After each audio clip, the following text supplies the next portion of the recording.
오늘 우리에게 주시는 하나님의 말씀은 요한복음 4장 28절에서 30절까지의 말씀입니다. 요한복음 4장 28절에서 30절까지의 말씀입니다. 신약성경 148면에 있습니다. 제가 봉독하도록 하겠습니다. 여자가 물동이를 버려두고 동네로 들어가서 사람들에게 이르되 내가 행한 모든 일을 내게 말한 사람을 와서 보라. 이는 그리스도가 아니냐 하니 그들이 동네에서 나와 예수께로 오더라. 아멘. 우리 교회에서 아주 오랫동안 중요한 훈련 프로그램으로 계속하고 있는 전도 폭발 훈련이 있습니다. 그 졸업식 때마다 항상 참석을 합니다. 그리고 제가 많은 은혜를 받습니다. 왜냐하면 졸업생 중에 몇 분이 앞에 나와서 간증을 하세요. 그 간증이 무척 감동적입니다. 간증하신 내용들은 이제 대동소이해요. 이런 내용입니다.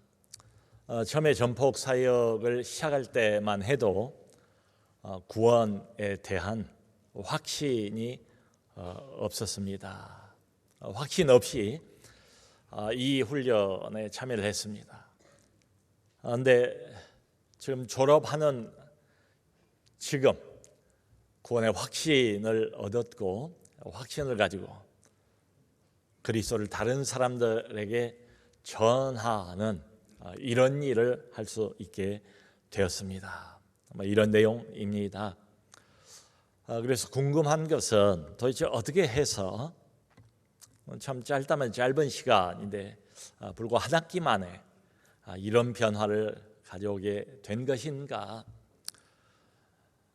그 훈련의 과정을 쭉 통과를 하면서 이제 많은 그 훈련이 어디에 집중이 되어 있는가 하면 하나님 말씀을 외우는 일, 또 그 이제 전도에 관한 어떤 전문들이 있어요. 그걸 외웁니다. 말씀을 자꾸 외우고 또 외우면서 이분들이 예수님을 직접 만난 거예요.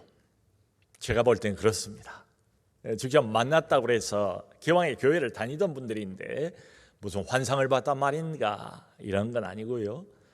또 무슨 큰 음성을 직접 들었다 이런 말인가 그런 말도 아닙니다. 교회를 나오긴 나오지만 그저 예수 그리스도 메시아 이분을 멀찌감치서만 알고 있었는데 이론으로만 알고 있었는데 교리로만 알고 있었는데 머릿속으로만 알고 있었는데 이분을 이 과정을 통과하면서 인격적으로 경험하게 됐다. 이분을 인격적으로 만나고 인격적인 경험을 통해서 확신을 얻게 되었다. 확신이 있으니까 아무래도 내가 아는 분을 힘있게 전할 수가 있겠죠. 여러분, 요즘 이제 젊은 사람들이 남녀간의 만남을 갖지 않습니까? 그 만남, 자만추라는 이야기가 있어요. 자연스러운 만남을 추구한다. 이게 자만추입니다. 줄여서. 참 이게 나이가 먹게 되면 집안에 있는 이제 혼기가 다 찬 우리 아들 딸들 얼마나 부모님들이 결혼에 대해서 생각을 많이 합니까? 기도 제목도 이 기도 제목이 압도적으로 많은 것 같아요. 그러니까 정말로 자기들끼리 자연스럽게 만나서 결혼까지 하게 되면 요즘 시대는 이것보다 더 효자 효녀가 없다. 참 고맙지요. 제때 알아서 만나서 자연스럽게 또 결혼까지 고려하게 됩니다. 그런데 그러지 못한 경우에는 소개를 받잖아요. 그래서 이제 소개팅이라는 게 있습니다. 이게 옛날 말로 하면 바로 중매예요. 뭐 다른 것 아닙니다.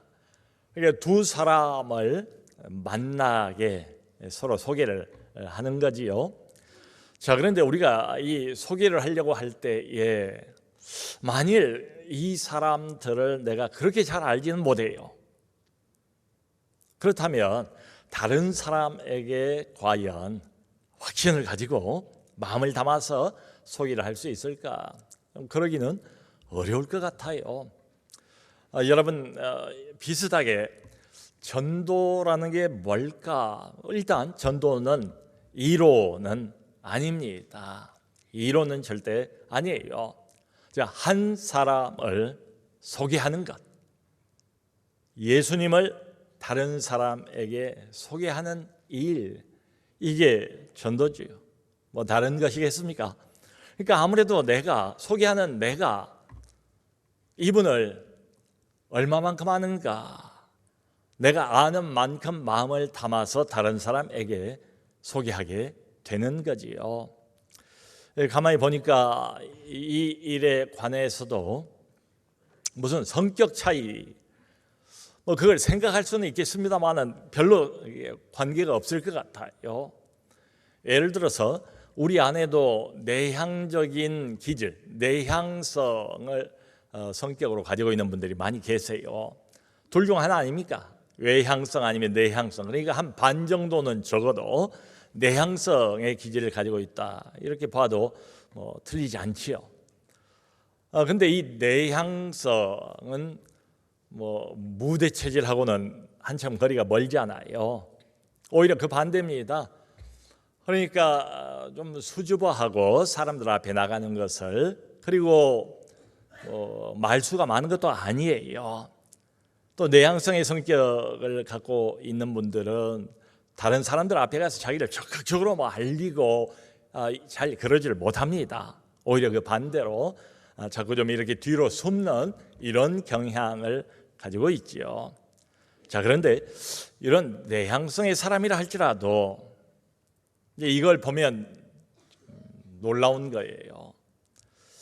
예수 이야기만 나오면, 복음 이야기를 시작하게 되면 그냥 불이 붙어요. 아주 진지해집니다. 눈빛이 달라집니다. 그리고 마음을 잔뜩 담습니다.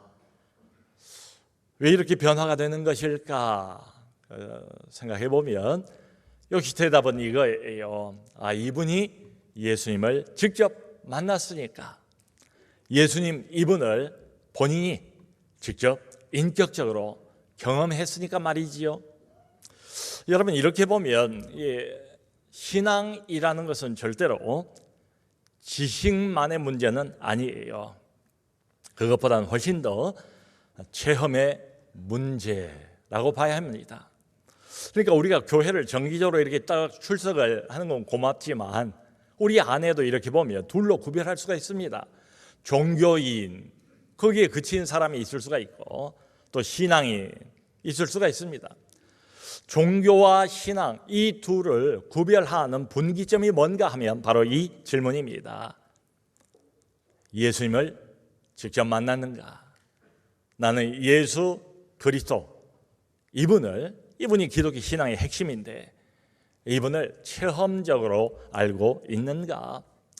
여러분, 만일에 예수라는 이분을 그저 내 머리로만 알고 있다면, 내가 이론적으로만 알고 있다면, 그렇다면 정직하게 생각할 때 과연 이분을 내 영원한 운명을 좌지우지하는 내 영혼의 구원자라고 인정할 수 있을까? 그럴 것 같지가 않아요. 확신이 없을 것 같아요. 우리가 살아가면서 여러 종류의 인생 문제를 맞닥뜨리게 되는데, 내가 맞닥뜨리고 있는 인생 문제에 대한 궁극적인 해결자가 바로 이분이다 라고 확신을 가질 수 있을까? 이론으로만 이분을 알고 있다면 그럴 수 없을 것 같아요. 바로 오늘 본문에서 요한복음 4장인데요, 사마리아서 그 안에 수가라는 동네가 있었답니다. 사마리아 지역의 수가성 안에서 한 우물가에서 물길로 나온 한 여인을 예수님께서 직접 만나는 그런 장면이에요. 그런데 오늘 이 여인의 이력, 과거의 전력을 보면 좀 독특합니다. 이 여인은 과거에 이제 5번 결혼을 해본 사람이에요. 예, 남편을 5번이나 두어본 다 이제 다른 남편들이겠죠. 그리고는 지금은 결혼도 안 하고 한 다른 남자와 동거를 하고 있는 이런 여인이었습니다. 근데 이 여인을 예수님이 만나신 거예요. 아무래도 이러다 보니까 자기 처지 때문에 사람들 눈치가 보이지요. 좀 열등감도 있고 수치감도 있고 사람들을 만나는 것을 꺼리지 않겠습니까? 그래서 여인이 무리를 길러 나올 때에도 사람들이 없는 때, 그러니까 12시 정오 한참 떼약빛이 내리쬐는 바로 그 시간 사람들이 없을 그때를 이용해서 물길로 지금 나온 거예요. 그런데 예수님께서 아주 기가 막히게 시간을 맞춰서 마치 약속이라도 한 것처럼 이 여인을 만나러 오십니다. 그러니까 이게 우연한 만남이 아니에요. 예수님이 의도적으로 일부러 이 여인을 만나고자 시간을 맞추신 거지요. 참 그때 당시에 관례로 보면은 이것은 대단히 파격적인 일이었습니다. 왜냐하면 이 유대인들은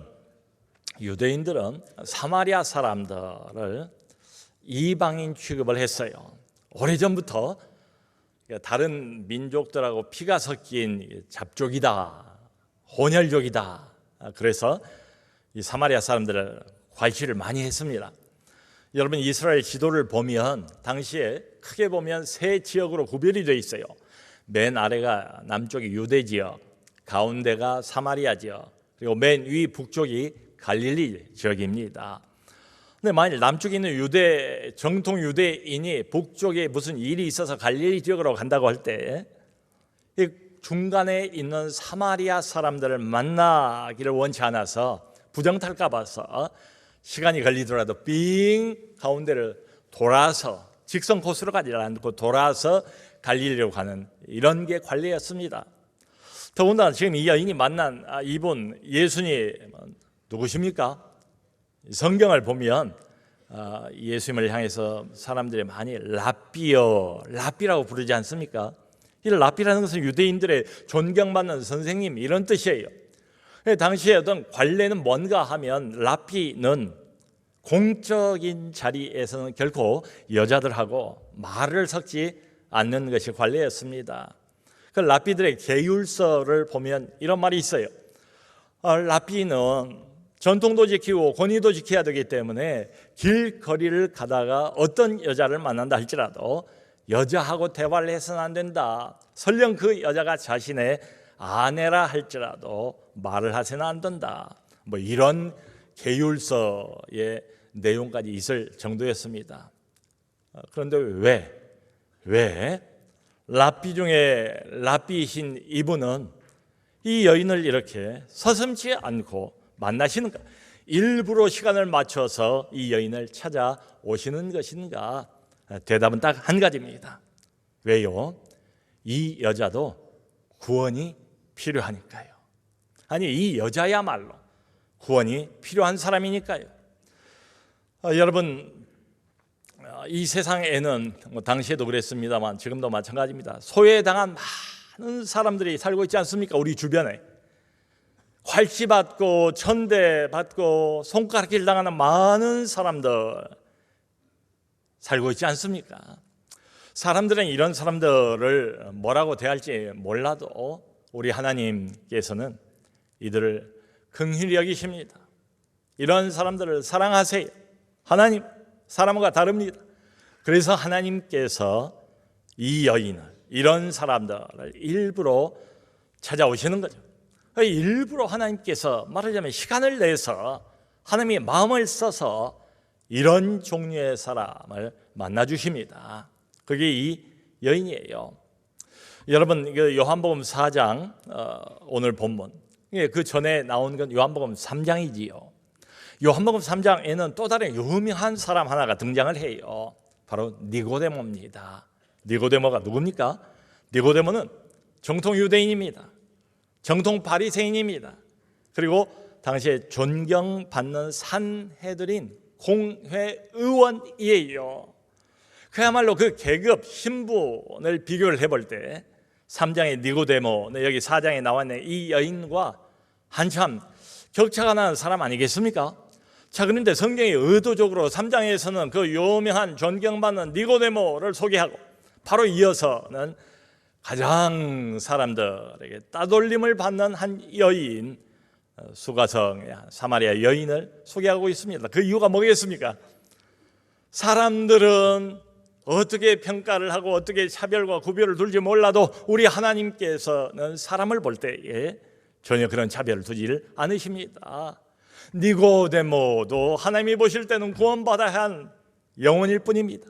이 여인도 당장에 필요한 것은 하나님의 은총과 자비 그리고 하나님의 구원이 필요한 한 사람일 뿐이에요. 참 이렇게 보면 이 땅을 살아가는 수많은 사람들, 신분고하, 빈부귀천, 이 모든 게 다 다른 사람들이 많잖아요. 근데 이 모든 사람들은 다 이분을 만나야 됩니다. 직접 만나야 됩니다. 이분을 이론으로가 아니라 이분을 인격적으로 경험할 필요가 있다는 거지요. 왜요? 니고데모든 이 여인이든 지위가 높은 사람이든 지위가 낮은 사람이든 많이 가진 사람이든 가지지 못하고 힘들게 살아가는 사람이든 모든 사람들은 다 목이 말라요. 목이 말라요. 영혼이 목이 말라요. 갈급합니다. 그래서 너도 나도 다 필요해요. 이분이. 여러분, 요즘에 우리 사회의 유명인들 또 특별히 유명한 연예인들 마약 문제가 계속 불거진 것 같아요. 바로 엊그제도 또 꽤 이름 있는 어떤 배우의 마약 문제가 뉴스에 나오는 것을 보았습니다. 이 사람들이 몰라서 이런 문제에 걸려드는 걸까요? 아닐 겁니다. 세상에 잘 알려져 있는 공인이라는 것을 자기들이 잘 알잖아요. 다른 것도 아니고 마약 문제가 만일에 세상에 불거지게 되면 자기의 인생의 모든 커리어는 끝장이 난다는 것을 누구보다 잘 알고 있을 겁니다. 그럼에도 불구하고 그 마약과 약물의 유혹을 이기지 못한 이유는 뭘까요? 그만큼 마음이 불안한 거지요. 겉으로는 모든 걸 다 가진 것 같고 아주 화려한, 누구나 다 부러워할 만한 이런 생활을 하는 것처럼 보여도 그들의 내면 세계, 그들의 영혼 항상 텅텅 비어 있고 그 공허감을 메울 수가 없어서 쉽게 마약의 유혹에 넘어가는 것 같아요. 제가 일전에 이제 보니까 이게 이제 셀럽들에 대한 이야기예요. 여러분, 요즘에 소위 사회에서 잘 나가는 사람들, 성공한 사람들, 인기와 돈과 이 모든 것을 다 가지고 있는 부러워할 만한 이런 사람들을 향해서 셀럽 이렇게 부르지 않습니까? 그러니까 이제 이 셀럽들이 문제가 있어요. 늘 충동을 받아요. 좋은 충동이 아니고 자살 충동, 극단적인 선택에 대한 충동을 받는다는 거예요. 그것에 관한 이 사람들의 직접 고백을 담아 놓은 그런 영상을 보았습니다. 보통 이게 지역 스타, 어떤 한 나라의 스타가 아니에요. 그야말로 세상 사람들이 다 알만한 세계적인 스타들의 이야기예요. 거기 보니까 NBA 유명한 농구 선수들, 스포츠 스타도 있고 팝 스타도 있고 유명한 영화 배우도 있고 감독도 있고 이런 사람들 이야기예요. NBA 농구 선수 한 젊은 선수가 그런 고백을 해요. 나이가 27이래요. 근데 자신은 농구 선수로서 원래 꿈꿨던 것들을 이미 다 이루었대요. 갖고 싶은 걸 다, 사람들이 부러워할 만한 걸 다 가졌대요. 돈도 있고 명예도 있고 여자도 있고 뭐든지 다 할 수가 있대요. 마치 자기 인생은 일찌감치 잭팟을 터뜨린 것과 같다는 거예요. 근데 이 사람 하는 말이, 그 다음 말이 이제 좀 주목할 만합니다. 자기 나이 이제 27이래요. 모든 걸 다 가졌대요. 다 이루었대요.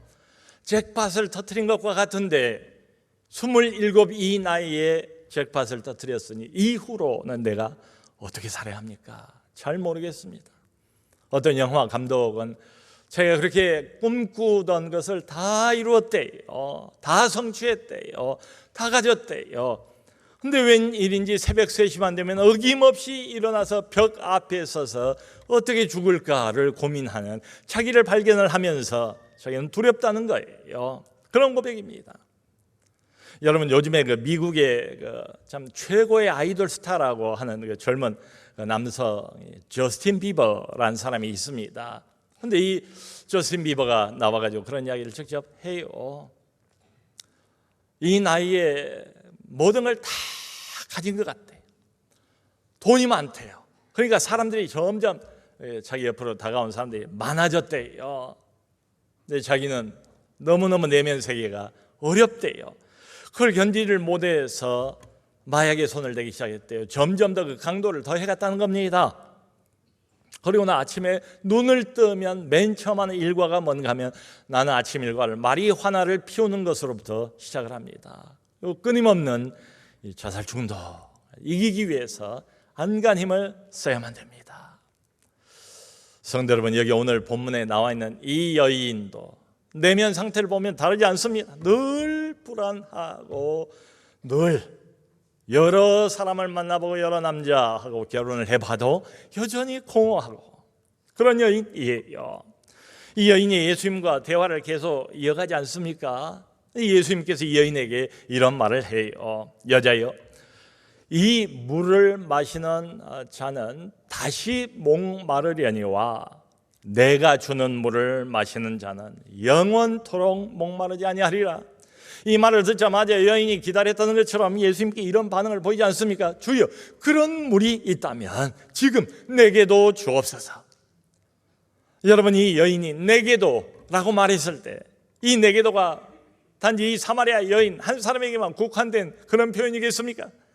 수많은 이 땅에 불안과 공허, 막막한 어둠의 불안을 이기지 못하면서 거기에 짓눌려 살아가고 있는 수많은 사람들이 같은 고백을 하지 않을까? 주여, 만일에 진정으로 그런 물이 있다면 지금 당장 늦추지 마시고 내게도 주옵소서. 여기 대화를 쭉 이어나가면서 25절 26절을 보면 결론처럼 예수님께서 그런 말씀을 하세요. 여자가 이제 이렇게 말합니다. 주님, 내가 보니까 선지자신데 장차 언젠가 때가 되면 그리스도가 나타나셔서 이 모든 인생 문제에 대한 해답을 우리에게 가르쳐 주실 것입니다. 저도 많은 사람들도 그 그리스도를 기다리고 있습니다. 그러자 예수님께서 기다렸다는 듯이 이렇게 말하지 않습니까? 여자여, 지금 너에게 말하고 있는 내가 바로 그로라. 내가 바로 네가 말하고 있는 그 사람이다. 그런 거예요. 성도 여러분, 그러니까 오늘 이 성경이 보여주는 건 뭡니까? 이 여자는 누구를 만난 겁니까? 생각지도 못하게 그야말로 전혀 꿈도 꾸지 못한 이런 시간에 이런 장소에서 이 여인은 누구를 만난 겁니까? 어떤 유명한 훌륭한 유대의 랍비를 만난 게 아니에요. 우리가 인생을 살아갈 때 교훈을 줄 만한 훌륭한 가르침을 줄 만한 선생님들이 많이 있지 않습니까? 이렇게 살라 저렇게 살라. 그런 어떤 훌륭한 도덕 선생, 도덕가를 만난 것도 아니에요.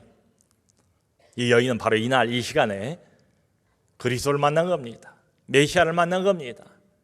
이 사람의 인생을 송두리째 바꿔놓을, 이 사람에게 영원한 하늘의 물, 생명의 물을 줄 수 있는 바로 메시아, 구원자를 만난 거예요.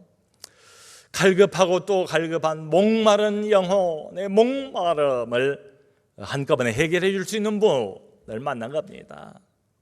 수없이 많은 시간을 죄와 어둠 속에서 방황하고 헤매기만 했는데 이제 드디어 그 방황을 끝내게 하시고 해방을 가져다 줄 수 있는 유일한 분을 만나게 된 거예요. 성도 여러분, 지금 예수님께서 이 여인에게 무슨 종교 이론을 말씀하신 게 아니잖아요. 무슨 어떤 교리를 지금 강의하신 게 아니잖아요. 이 여인과의 만남을 쭉 보면 어떻습니까? 예수님은 처음부터 끝까지 철저하게 이 여인을 개인적인 차원에서 접근을 하세요. 개인적인 차원에서 여자의 과거를 아십니다. 여자의 현재를 아십니다. 지금 이 여자가 맞닥뜨리고 있는 각박한 현실이 어떤 것인가를 예수님이 잘 아세요. 이 여자가 그 안에서 이미 부셔지고 이미 깨어져 버린 상처 입은 심령을 가지고 있다는 것도 예수님께서 다 아세요. 여러분, 이 여인은 자기 스스로의 힘으로 자기의 허물을 극복하기 위해서 자기의 문제를 해결해 보려고 한간 힘을 써왔습니다. 그런데 거듭 실패했습니다. 되지 않았습니다. 그런데 이제 와서 보니까 이게 단지 환경의 문제만은 아니에요. 이게 단지 어떤 남자, 그러니까 좀 더 나은 그럴듯한 남편을 만나면 해결이 될까? 남편의 문제도 아니에요. 알고 보니까 이 여인의 문제는 훨씬 더 깊은 데 있습니다. 문제의 근원은 훨씬 더 깊습니다. 결국은 무슨 문제인가 하면 죄의 문제입니다. 하나님과의 관계의 문제입니다. 이 여인은 하나님을 알지를 못해요. 하나님에게 관심도 없습니다. 하나님과의 관계가 완전히 단절되어 버린 그런 여인입니다. 그런 여인을 예수님께서 일부러 오셔서 수가성 우물가에서 만나 주시는 거죠. 여러분, 이 여인은 바로 이날 이 시간 이분을 만나고 난 다음에 직접 만난 거예요. 인격적으로 만난 거예요. 체험적으로 만난 거예요. 그리스도를 만난 거예요. 그리고 그 삶이 변했습니다. 복음을 제대로 들었습니다. 복음 자체이신 이분을 만나고 그 인생이 180도로 바뀌었어요. 오늘 우리가 읽은 본문을 보면 그러지 않습니까? 몇 시간 전에는 어떤 여인이었습니까? 사람들 눈치를 보면서, 사람들 눈을 피해서, 사람들 만날까를 되게 두려워하면서 몰래 우물가에 물길로 왔던 그런 여인입니다. 그런데 이 여인이 오늘 본문을 보면은 자기가 물길로 온 물동이를 내려놓고 동네로 들어갔대요. 사람들을 피했던 여인이 일부러 동네로 들어가서 모든 사람들을 일부러 만납니다. 적극적으로 그 사람들 앞에 나서서 이야기를 시작하는 거예요. 자기가 만난 이분에 대한 이야기를 시작합니다. 29절을 보면 그렇게 돼 있어요.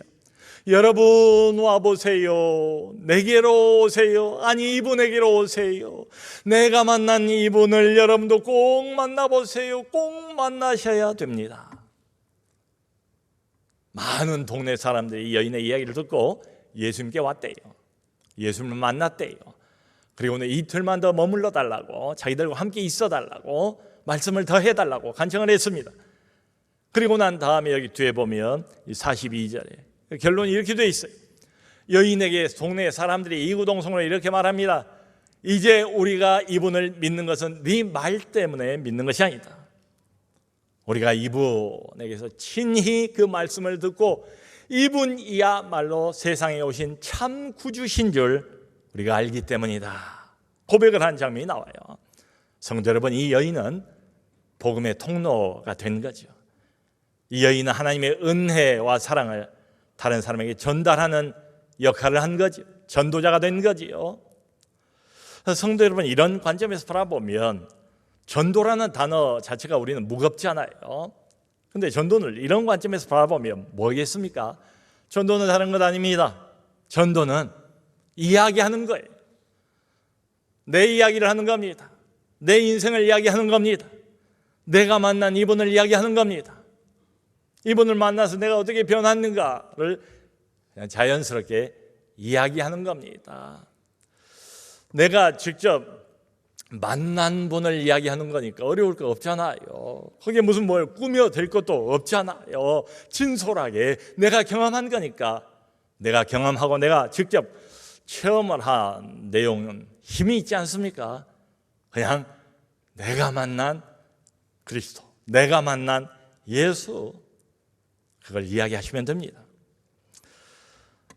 니키 크루즈라는 복음 전도자가 있습니다. 벌써 수십 년 동안 복음 전도자로서 활약을 많이 한 사람이에요. 그런데 원래 이 사람의 인생은 전혀 달랐습니다. 뉴욕 슬럼가의 꽤 이름 있고 악명 높은 깡패 두모이었습니다. 집안 환경이 너무 열악해서 8살 때에 부모들로부터 버림을 받았어요. 정식으로.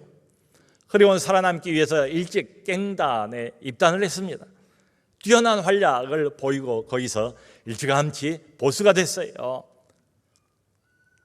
그런데 이 뉴욕의 할렘가에 소외당한 사람들, 갈취받는 사람들, 완전히 이미 깨어져 버린 인생들, 별 볼 일 없는 인생들, 나갈 때까지 나가버린 이런 인생들을 돌보고 그들에게 복음을 전하는 데이빗 윌커슨이라는 목사님이 계셨어요. 오래전에 작고를 했습니다. 근데 이분이 니키 이야기를 듣고 계속 낮밤을 가리지 않고 기도하면서 금식하면서 2주 동안을 보냈습니다. 그리고는 느닷없이 무턱대고 그 악의 소굴이라고 할 수 있는 그 악당들 모여있는 그 장소를 찾아간 거예요. 찾아가서는 손을 내밀었습니다. 이 두목이 니키에게 친구가 되자 악수를 하자고. 이걸 받아줄 리가 없지요. 총을 꺼내서 목사님 머리에 겨누고 한 발짝만 더 오면 내가 쏴버리겠다고, 죽이겠다고. 나랑곳하지 않고 가까이 갑니다. 악수하자고 말합니다. 친구가 되자고, 친구가 되고 싶어서 왔노라고 말합니다. 이렇게 달려드는 목회자를 어떻게 하겠습니까? 얼굴에다 침을 뱉고 욕을 해대고 저주를 퍼붓고 실컷 두들겨 팼습니다. 근데 두들겨 맞으면서도 이 니키를 껴안고 붙들고 하는 말이, 니키, 예수님은 너를 사랑하고 계셔. 예수님은 너를 사랑하고 계셔. 그러면서 붙들고 놓아주지를 않고 울면서 기도를 합니다. 이 사람은 난생 처음 기도라는 걸 처음 들어봤대요. 세상에서 가장 아름다운 소리더랍니다. 근데 기도를 하는데 윌커슨 목사님이 뭐라고 기도를 하는가 하면, 하나님은 기적의 하나님 아니십니까? 하나님께서 지금도 니키를 불쌍히 여기시고 사랑하고 계시다는 것을 알게 하여 주옵소서. 하나님, 바로 지금 이 순간 오셔서 니키의 마음을 어루만져 주옵소서, 회복시켜 주옵소서, 새 사람 되게 하여 주옵소서. 바로 그날 그 시간 그 자리에서 니키는 예수 그리스도를 만났습니다. 그리스도를 인격적으로 경험을 했습니다. 그리스도의 사랑을 온 영혼으로 경험을 했습니다. 그리고 새 사람이 됐어요. 그 이후로 복음 전도자가 되었습니다. 사랑하는 성도 여러분, 우리는 결코 우리 스스로의 힘으로 고치지 못합니다. 밥 먹는 습관을 좀 고칠 수는 있을 겁니다. 운동하는 습관을 좀 바꿀 수는 있을 겁니다. 근데 내 영혼의 상태, 내 영혼의 지금 현재에 깨어져 버리고 어두워져 버린 이 상태를 어느 누구도 스스로의 힘으로는 바꿀 수 없습니다. 근데 있는 그 상태를 그대로 예수님께서 우리를 사랑하십니다. 그리고 바로 그 사랑으로 우리를 고치십니다. 성도 여러분, 이 예수님의 사랑을 아십니까? 이 예수님의 사랑을 경험하셨습니까? 예수 그리스도를 이론으로가 아니라, 교리로가 아니라, 훌륭한 도덕 선생으로가 아니라 내 영혼을 고치시고 나의 인생의 궁극적인 문제를 해결하실 수 있는 해결자로 만나셨습니까? 직접 만나셨습니까? 그리스도를 인격적으로 경험해 보셨습니까? 그 사랑을 아십니까? 그렇다면 우리도 니키처럼 될 수 있습니다. 사마리아 여자처럼 되어야 됩니다. 그렇다면 이제 입을 열어서 내가 경험한 그 사랑 말해야 됩니다. 내가 만난 이분 말해야 됩니다. 내가 만난 이 사랑의 그리스도를 입을 열어서 이야기, 전도라고 생각하지 마시고 이야기, 내 인생 이야기, 내 인생 한복판으로 어느 날 찾아오신 사랑의 그리스도에 대한 이야기를 시작하는 우리 모두가 될 수 있기를 주님의 이름으로 축원합니다.